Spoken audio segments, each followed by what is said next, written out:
Gérard Depardieu est condamné donc à 18 mois de prison avec sursis pour agression sexuelle. On va être avec Jean-Baptiste Marty, journaliste service police-justice d'Europe 1. Bonjour Jean-Baptiste. Bonjour Pascal, bonjour à tous. Monsieur Depardieu n'était pas à l'audience. Eh bien non, il n'était pas à l'audience, c'est son avocat qui l'a représenté et donc cette peine, 18 mois de prison avec sursis. La Cour a donc suivi les réquisitions du parquet. Le juge a également prononcé une privation des droits d'inéligibilité de 2 ans pour Gérard Depardieu et une inscription au FIJES. Son avocat qui vient de l'annoncer Europe 1, il va interjeter appel.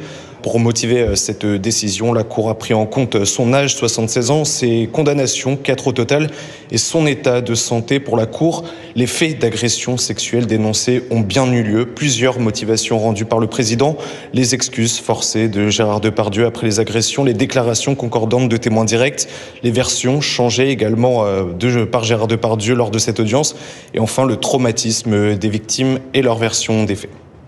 Est-ce que vous avez entendu des prises de parole des avocates, des plaignantes qui sont désormais considérées comme victimes, même si à partir du moment où la plainte ou l'appel est déposé, on repart à zéro, j'ai envie de dire.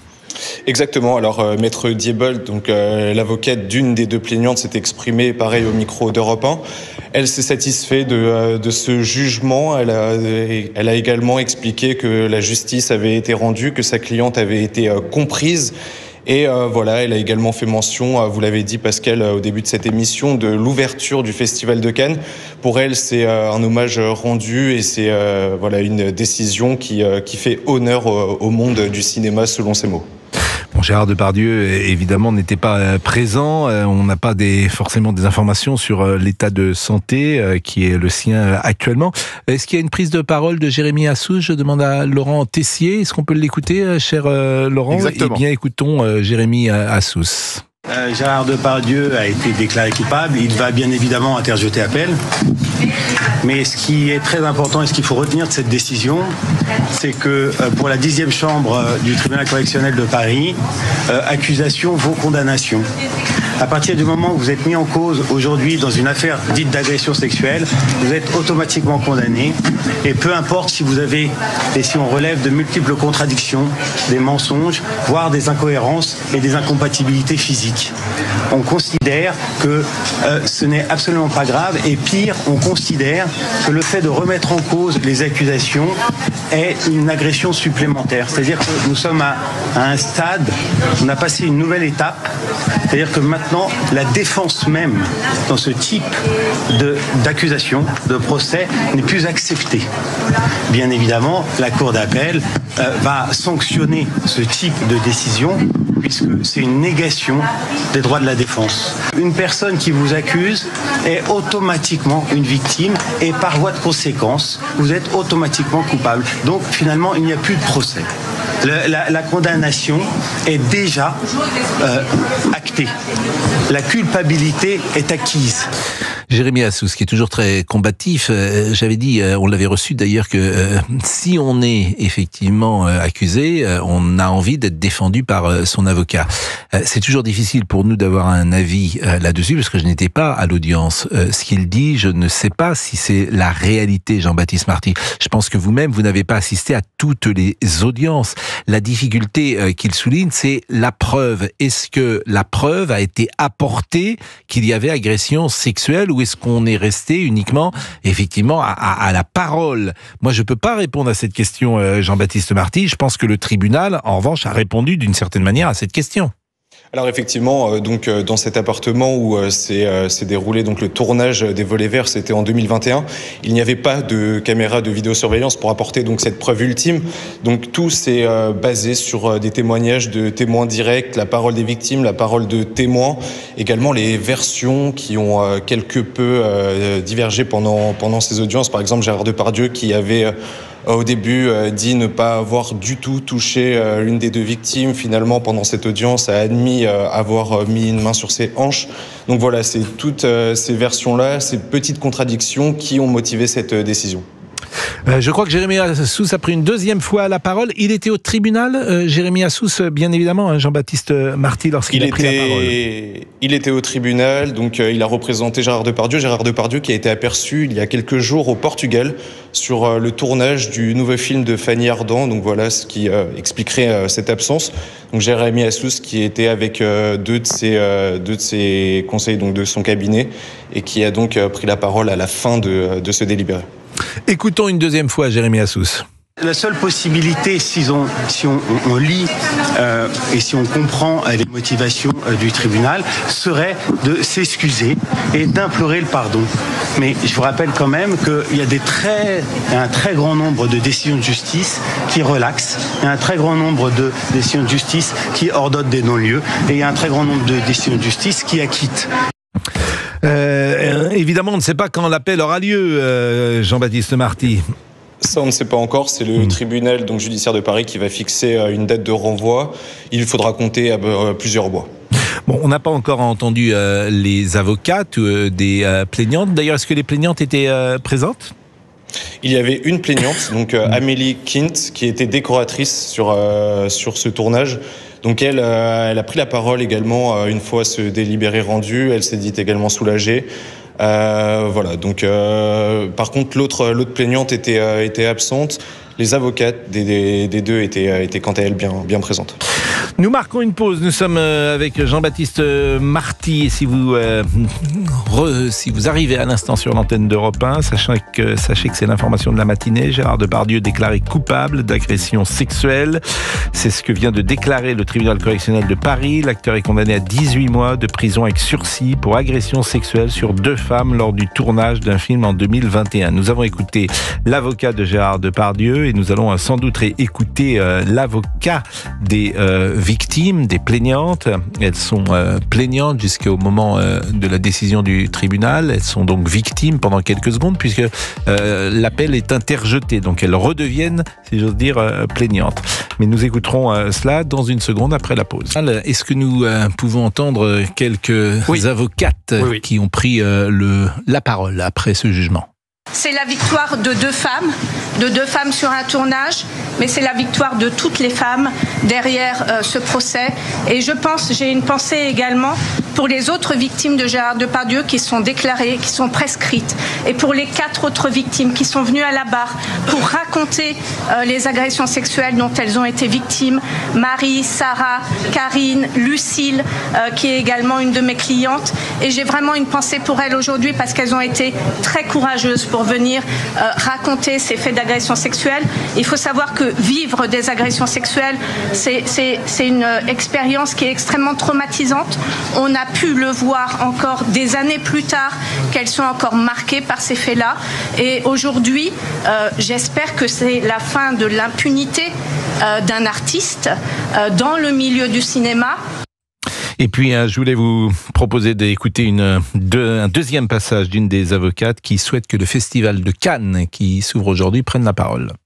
Je crois qu'avec cette décision-là, on ne peut plus dire qu'il n'est pas un agresseur sexuel. Et c'est vraiment très important. Et également, aujourd'hui, c'est l'ouverture du Festival de Cannes. J'aimerais que le milieu du cinéma ait des pensées pour les victimes de Gérard Depardieu et des mots pour les victimes de Gérard Depardieu et qu'on pense aux victimes. Jean-Baptiste Marty, journaliste service politique justice Europe 1. J'imagine également qu'il y avait quelques spectateurs qui avaient voulu être présents pour assister à cette audience et ce jugement.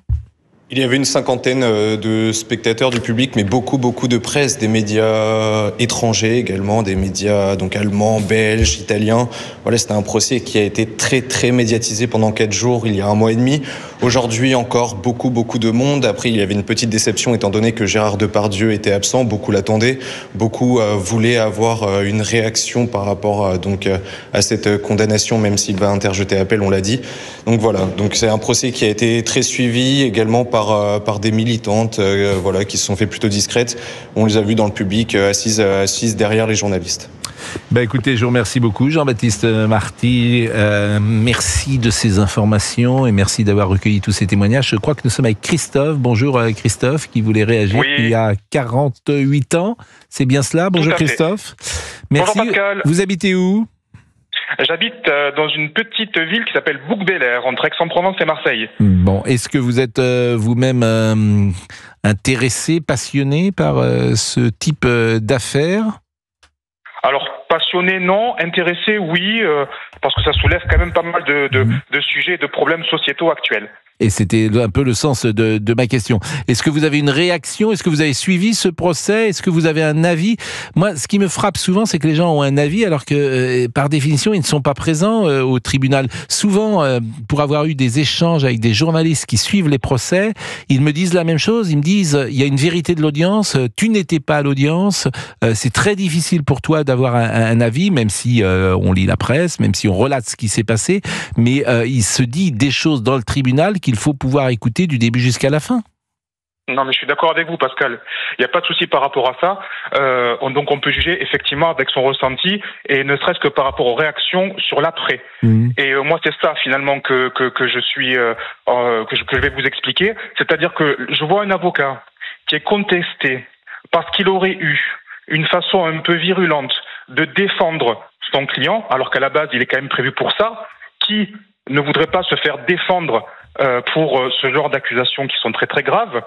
On a des jeunes femmes qui finalement ont exercé leurs droits aussi et qui, sorties de l'audience, nous font une espèce de, comment dirais-je, de pamphlet sur un militantisme. Il faudrait que tout le monde prenne fait et cause, alors que non, il y a quand même interjection d'appel, il y a encore une présomption d'innocence. La dignité, elle est aussi pour... on a le droit d'être digne aussi quand on a un jugement qui est en sa faveur. On peut aussi prendre les choses d'une manière digne et se dire, ben voilà, la justice a été rendue, nous sommes soulagés, nous sommes contentes, eu égard à tout ce qui s'est passé, voilà. Et tout de suite, on sait bien que ces sujets sont passionnels. On sait bien également qu'il y a une forme de militantisme qu'on peut entendre, d'ailleurs, de femmes qui ont envie. Alors, je ne parle pas en l'espèce du cas de Pardieu, puisque, je le dis, je n'étais pas à l'audience. Mais que des femmes militent pour que dans l'espace public, les hommes se conduisent mieux qu'ils ne se sont conduits pendant des années. Que des femmes militent également pour que la société écoute leurs témoignages, entende ce qu'elles disent. Ça ne me choque pas. Géraldine est là également, qui travaille depuis de nombreuses années et elle préfère être aujourd'hui, travailler en 2025, peut-être qu'en 1975. Parce que les hommes, parce que la société a changé, parce que on a pris en compte des choses qu'on ne prenait pas jadis en compte. C'est intéressant d'ailleurs, parce qu'il y a Alexandre Jardin qui est en train d'entrer dans ce studio et qui, a priori, ne doit pas parler de ce sujet-là, mais je ne doute pas qu'il ait un avis sur le comportement des hommes, lui-même qui a baigné dans un monde artistique, cinématographique, où les hommes peut-être se croyaient tout permis à cette époque-là. Pas tous, mais quelques-uns. Bonjour Alexandre Jardin. Bonjour. Bien sûr que c'était pas peut-être. C'est-à-dire que le monde du cinéma ne se conduisait mal. Les séances de casting, c'était pas convenable, c'était très gênant. Le fait qu'on bascule dans une époque un peu normale, parce que finalement c'est juste un truc normal, ce dont on parle, de respecter une femme, enfin, je vois même pas où est le débat. Mais tout le monde ne se comportait pas quand même comme ça. Je rappelle que vous êtes le fils de Pascal Jardin, qui est un scénariste, réalisateur, écrivain, immense talent, très connu dans les années 70-80, et que vous avez baigné avec sans doute des gens de cinéma que vous croisiez chez vous. Et j'imagine quand même que tout le monde ne se conduisait pas mal dans le cinéma français des années 70 et 80. Je l'espère en tout cas. Ce cinéma-là, non. Parce que c'était des gens qui avaient une culture, une certaine conduite. Ça se voit à l'écran. Ça se voit. Mais c'est vrai que quand moi j'ai commencé à faire des films, j'ai trouvé que c'était tout à coup qu'il y avait un peu un monde parallèle. Et en tout cas, moi, je me disais, en tant que jeune réalisateur, je veux pas qu'un jour mes filles, j'avais pas de filles à l'époque, mais si un jour j'ai des filles, je veux pas qu'elles rentrent dans ce monde-là. Donc là, vous parlez, lorsque vous étiez réalisateur, le premier film c'est Fanfan que vous avez réalisé, le premier, c'est en 90, 91, 92 ? Oui. Dans ces années-là. Et là, vous voyez, dans ce monde du cinéma, des dérives qui ne vous plaisent pas, c'est ce que vous me dites. Je sens qu'il y a une atmosphère que j'aime pas. Qui correspond pas à l'idée normale que je me fais du respect des gens. Parce que il y a de toute façon un tel rapport inégalitaire au moment du casting. C'est terrible, parce que vous jugez des gens. C'est horrible. Donc, par principe, c'est un moment qui devrait être un moment d'ultra respect. Parce que c'est une situation difficile pour les gens qui passent des castings. Et je sentais que c'était pas la culture dominante. Bon, Christophe qui nous appelle en direct de la région Provence-Alpes-Côte d'Azur. Donc vous, qu'est-ce qui vous ennuie au fond dans cette situation ? J'aime beaucoup Monsieur Jardin, mais ce que j'entends me conforte un peu plus. J'aime beaucoup Monsieur Jardin, mais... Non, mais je vous taquine. Oui, non, mais il n'y a pas de souci. Mais on sent bien qu'il y avait quand même une ambiance, on sent bien qu'on est dans une espèce de sérail où effectivement des carrières peut-être potentiellement se sont bâties avec des faits qui étaient peut-être répréhensibles. Et comme le disait si bien Fanny Ardant en parlant de son ami de toujours, Gérard Depardieu, on a peut-être aujourd'hui un jugement qui est fait plus sur une époque que sur une pratique bien précise. C'est ça en fait moi qui me dérange. C'est que pendant des décennies, le cinéma français, les acteurs, l'espèce d'intelligentsia, Bobo, ont vu des choses qui se sont passées et n'ont absolument rien dit. C'est bien aujourd'hui que la parole se délie, c'est très très bien, parce que les femmes doivent être protégées, au même titre que les hommes d'ailleurs. Mais aujourd'hui, cette cabale qui est faite, il faut bien se rendre compte que, j'ai envie de dire que c'est pas juste Gérard Depardieu qui est coupable, finalement. C'est toute une corporation qui a fermé les yeux pendant des années. Et je trouve aujourd'hui le traitement médiatique un peu facile. C'est beaucoup plus simple pour, par exemple, Nicolas Bedos de dire « J'étais un salaud, je m'excuse. Ah, très bien, eh bien, reviens parmi nous. » Qu'un type comme Depardieu, qui, au demeurant, et finalement, sa carrière est derrière lui. 18 mois de prison avec sursis, très sincèrement, comme dirait Maître Golnadel, ça va pas, ça va lui en toucher une sans faire basculer l'autre. Christophe, ce qui est intéressant, c'est l'angle que vous choisissez. Par exemple, les mots ont toujours un sens. Vous avez utilisé le mot cabale. Et par curiosité, je suis allé voir la définition du dictionnaire. Cabale, c'est une entente secrète de plusieurs personnes dirigées contre quelqu'un. Convenez que ça correspond pas au moment que nous vivons. C'est simplement des femmes, il n'y a pas de cabale, c'est des femmes qui ont témoigné et la justice a écouté ces femmes. Si vous partez du principe de cabale, c'est que déjà vous soupçonnez que Gérard Depardieu, en l'espèce, ne soit pas responsable, coupable des actes qu'on lui reproche.